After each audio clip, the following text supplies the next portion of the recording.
কোন বান্দা যদি নিজে থেকে চায় আমি পরিবর্তন হব, সে ছেলে হোক কিংবা মেয়ে হোক, সে যদি অন্তর থেকে সে যদি এতটুক চায় আমি পরিবর্তন হব, আল্লাহ পাকও তাকে পরিবর্তন হওয়ার জন্য সাহায্য করেন। কত বেনামাজ এখন নামাজি হয়েছে জানেন? সুবহানাল্লাহ।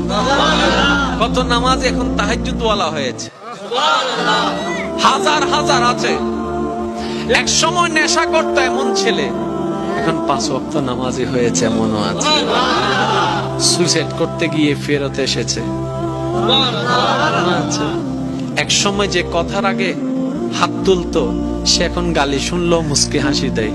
তো বন্ধুর একদিন তাকে জিজ্ঞেস করে, কিরে নেতা, তুই না কথা বলার আগে হাত তুলতি? তখন সে বলে, পাগল ছিলাম তখন তুলেছি, বুঝতে পেরেছি ওই জগতে কিছু নাই, আল্লাহর প্রেমের ধৈর্যের জগতে অনেক বড় নিয়ামত আছে।